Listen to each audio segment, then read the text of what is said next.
Hello, good evening students. आपका बहुत बहुत स्वागत है हमारे इस चैनल में। जैसा कि आप जानते हैं कि हमने एक सीरीज़ स्टार्ट की हुई है, ठीक है। उसी सीरीज़ को कंटिन्यू करते हुए आज हमारा चैप्टर जो है मूविंग चार्ज एंड मैग्नेटिज्म का लेक्चर 5 है।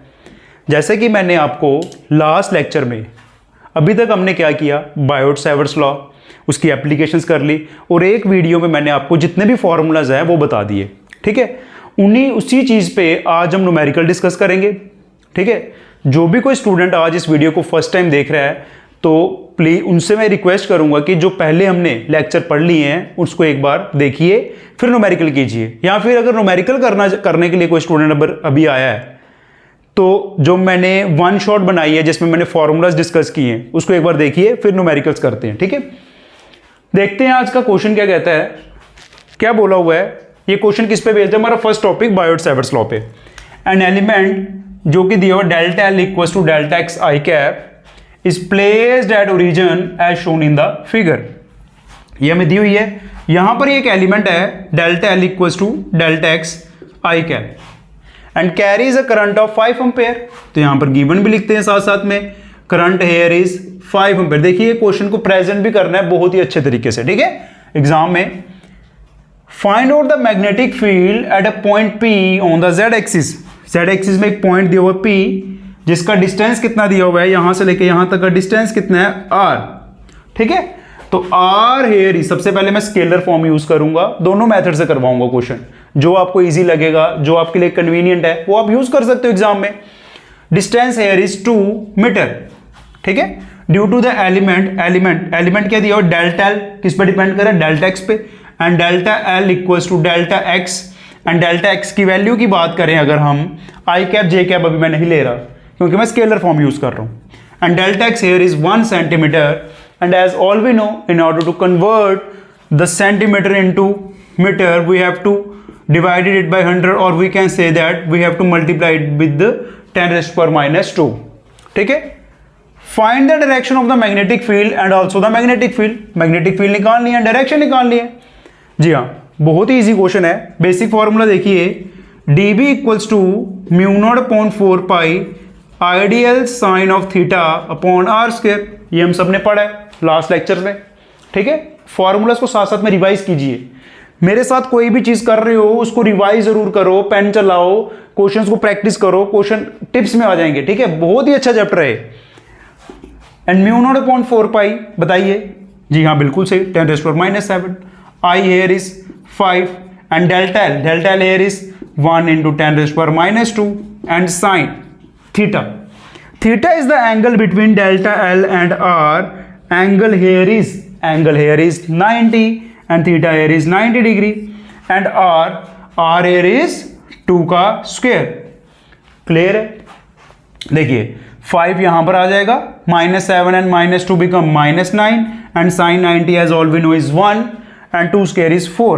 5 divided by 4 बेसिक कैलकुलेशन है, ठीक है। 4 1s are 4, 1.0, 4 2s are 8, 2 0 and 4 5s are 20, that is 1.25 into 10⁻⁹ Tesla, ठीक है। Unit of the magnetic field is Tesla, ठीक है। देखो कितना इजी क्वेश्चन है, सीबीएसई में आया हुआ है, बोर्ड में पूछा जाता है क्वेश्चन है, ठीक है। आर की जगह क्वेश्चन को ट्विस्ट करने के लिए वैसे भी लिख सकता है एग्जामिनर, ऐसे भी लिख सकता है 0,3,2, ठीक है। लेकिन उसने वाई एक्सिस पे बोला हुआ है ना, जेड एक्सिस में, sorry.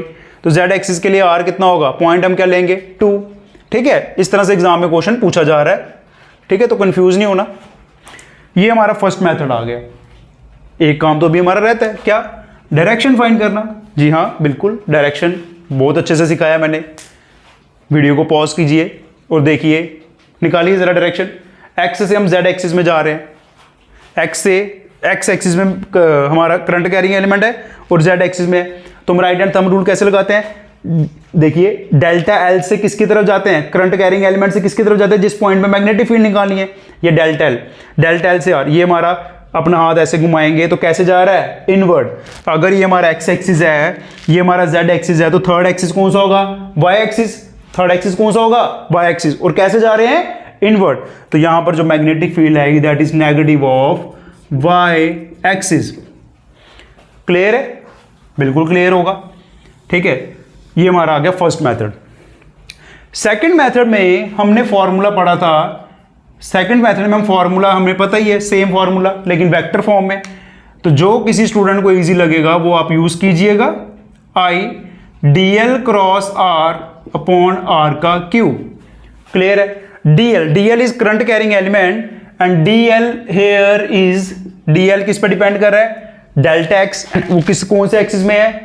Along i axis, that is along x axis, 1 into 10⁻⁻² i cap. And जब हम r वेक्टर की बात करेंगे, r वेक्टर कहां पर आ रहा है? z एक्सिस में, और हमें पता है i कैप होता है x के लिए, j कैप होता है y के लिए, k कैप होता है z के लिए। बेस वेक्टर बोलते हैं इसको, ये हमने पढ़ा हुआ है ऑलरेडी।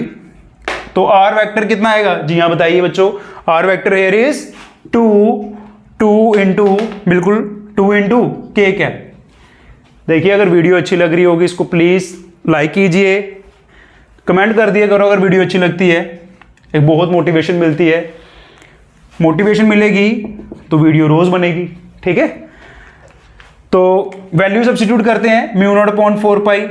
अब यहां पर डिफरेंट वैल्यू थोड़ी हो जाएगी, ये तो कांस्टेंट है, जितनी वैल्यू यहां पर थी वही वैल्यू यहां पर रहेगी। And I here is, current is scalar quantity, I here is 5, delta L is 1 into 10⁻⁻² i cap and R here is 2k cap.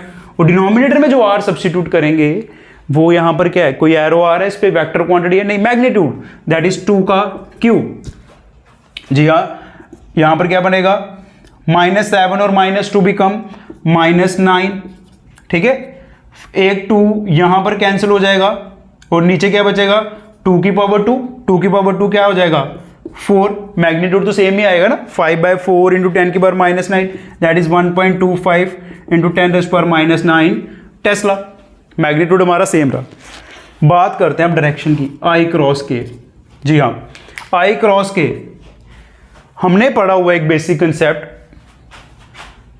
अगर हम इस चीज को ऐसे याद रखें, आई कैप, ठीक है, जे कैप एंड के कैप, ठीक है? इसको यहां पर कर लेते हैं एक बार, डायग्राम की अब कोई जरूरत नहीं है, ठीक है? कंसेप्ट क्या हमने पढ़ा हुआ है ऑलरेडी, आई कैप, जे कैप, के कैप, ठीक है? अगर हम एंटी क्लॉकवाइज जाते हैं, दैट इज अगर आई से जे की तरफ जाएंगे तो क्या आएगा? के कैप, पॉजिटिव, ठीक है? वही है जो राइट हैंड थंब रूल है, लेकिन इसको हम बेस वेक्टर के टर्म्स में लिख रहे हैं। अगर जे से के की तरफ जाएंगे आएगा आई कैप, तो के से आई की तरफ जाएंगे तो क्या आएगा? जे कैप। अगर डायरेक्शन रिवर्स होती है, दैट मीन्स अगर जे से आई की तरफ आएंगे माइनस के से जे की तरफ आएंगे तो माइनस आई, और आई से अगर के की तरफ आएंगे तो माइनस ऑफ जे। और यहां पर हम लोग किस चीज से डील कर रहे हैं? आई क्रॉस के, एंड आई क्रॉस के is minus of J cap. And J represent करता है, जे रिप्रेजेंट किसको करता है? अभी मैंने लिखवाया था यहाँ पे, जे रिप्रेजेंट करता है वाई एक्सिस के लिए, और माइनस इंडिकेट करेगा नेगेटिव ऑफ वाई एक्सिस, ठीक है? और इस क्वेश्चन को मैंने आपको बता दिया है दोनों मेथड से, ठीक है? अगर इससे रिलेटेड कोई भी डाउट आएगा आपको तो आप मुझे बताइएगा, हम दोबारा करेंगे। तो आज के लिए हमारा बस इतना ही है। आज हमने जो टॉपिक कवर किया, बायोट-सैवर्ट्स लॉ का न्यूमेरिकल कर लिया है। अब इससे रिलेटेड क्वेश्चन प्रैक्टिस कीजिए, खूब क्वेश्चन कीजिए। अगर कोई क्वेश्चन नहीं निकल रहा तो उसके लिए मैं हूं आपके साथ, ठीक है? तो मिलते हैं नेक्स्ट वीडियो में। Till then good bye.